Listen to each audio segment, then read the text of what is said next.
A nossa conversa de hoje com o Dr. Eudes Taralo é sobre as doenças da tireoide. E hoje vamos falar especificamente sobre o hipotireoidismo. Dr. Eudes, e esta será a minha primeira pergunta. O que é o hipotireoidismo? O hipotireoidismo é uma doença que ela tem um caráter muito frequente hoje na nossa população. Nós temos visto muitos casos aparecendo principalmente em mulheres. O número vem crescendo, infelizmente, e ela incide, na glândula tireoide, que é uma glândula localizada aqui no nosso pescoço. E o hipotireoidismo quer dizer que a função da tireoide está reduzida, ela está funcionando menos, mais devagar. Então, o termo hipotireoidismo é baixa da função tireoidiana, baixa da função hormonal da tireoide. E como se faz o diagnóstico? O diagnóstico do hipotireoidismo, apesar de parecer fácil, ele não é tão fácil assim. O hipotireoidismo, ele normalmente, você vai fazer uns exames de sangue, normalmente os profissionais solicitam um exame de TSH, T3 livre, T4 livre, que são os exames mais usuais. E alguns anticorpos que são usuais para se fazer o diagnóstico de um tipo de hipotireoidismo que chama-se doença de Hashimoto.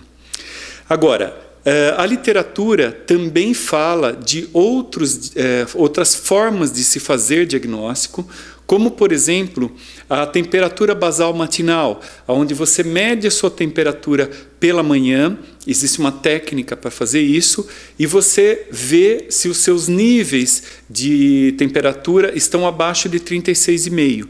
Então, isso também é uma forma de se suspeitar do hipotireoidismo.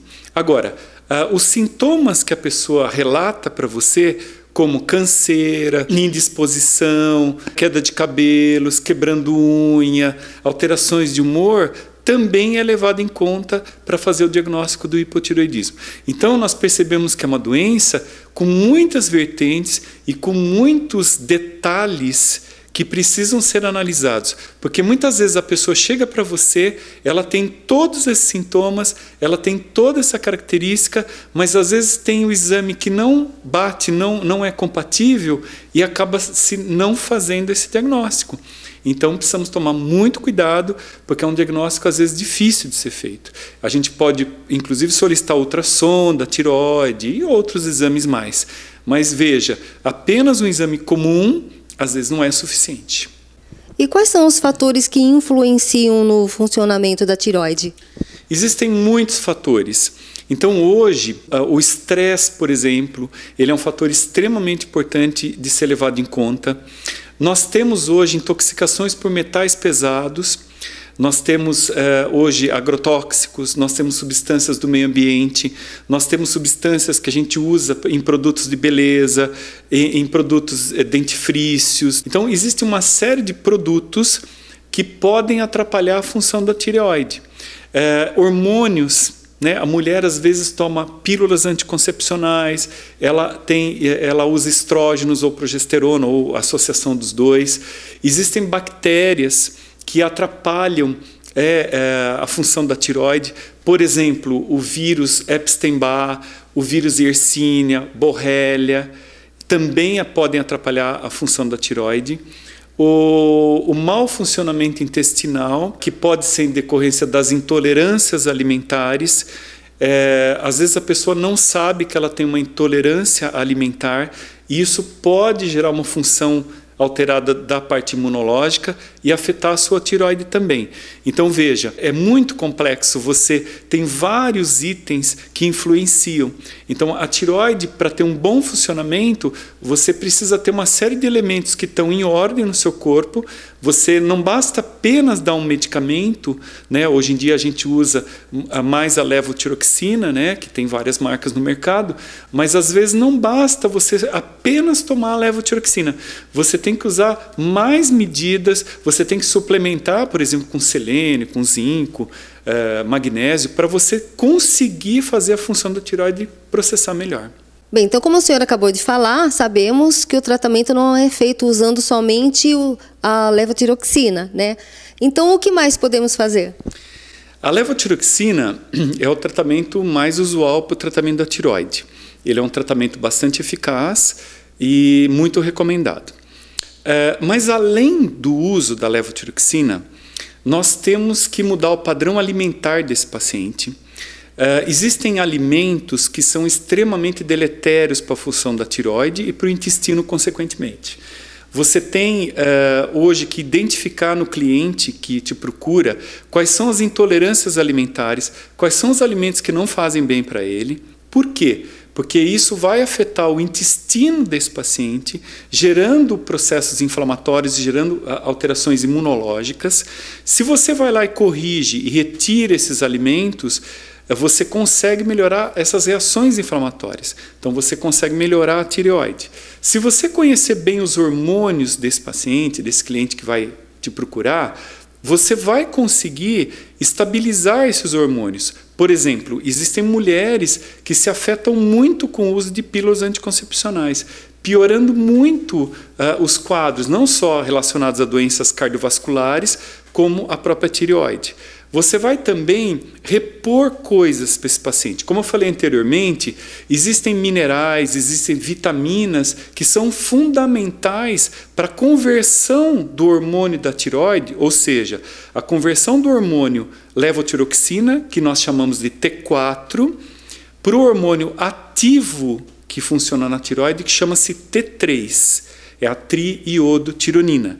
Então, você vai ter que usar o selênio, o zinco, o magnésio, a vitamina B12, o ácido fólico, a vitamina B6. Então, existem uma série de elementos que você vai repor para esse cliente para que ela funcione redondinha. Fora do Brasil, existem medicações, e aqui no Brasil existem alguns lugares que você encontra algumas medicações que poderiam ser usadas para alguns casos. Como eu falei, a triiodotironina, que nós conhecemos como T3, às vezes tem clientes que precisam usar a levotiroxina com a triiodotironina. A literatura médica cita em alguns casos o benefício. E, principalmente nos Estados Unidos, você encontra uma medicação que chama-se Armour Thyroid, né?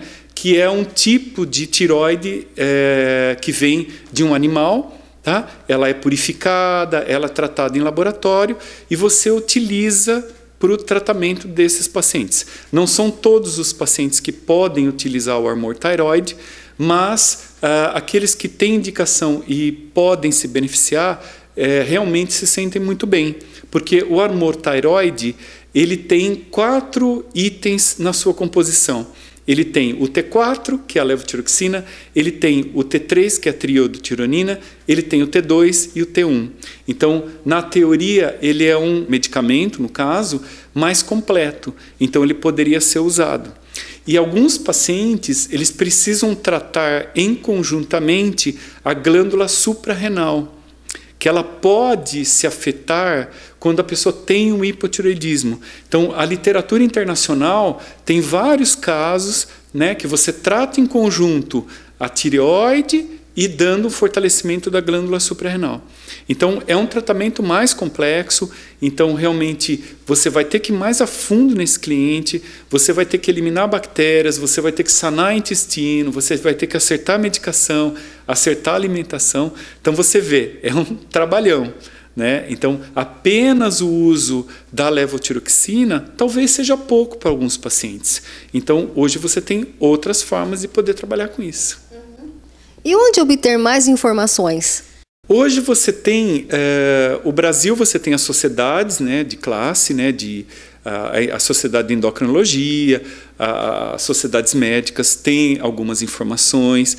Você tem os sites internacionais, Estados Unidos, né, tem uma produção muito boa de informação.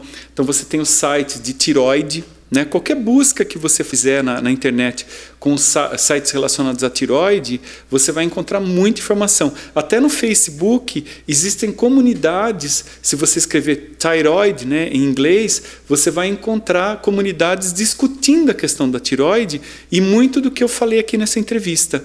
Aqui no Brasil, nós estamos montando um site O site chama doutortireoide.com.br. É um site que vai ter uma série de informações. Acredito que as nossas entrevistas vão estar lá também. E a gente vai procurar divulgar o que tem hoje, o que está se fazendo lá fora, outras opiniões, que acho que vai ser bastante interessante. Com certeza, mesmo porque o assunto é bem complexo, precisa explicar muitos detalhes, não é verdade? Então, a necessidade de outros bate-papos, outras entrevistas, para o assunto ficar muito bem explicadinho. Tem essa necessidade, não é? Sim, sem dúvida. Eu espero que a gente continue com as informações. Eu dei uma pincelada hoje, né? Acho que a gente pode se aprofundar um pouco mais, a gente pode tratar alguns temas em separado. Eu acho que as pessoas hoje estão muito interessadas em saber sobre isso, por causa da incidência da doença ser muito grande e incidindo muito em pessoas jovens, né? Então, precisamos tratar desde o começo.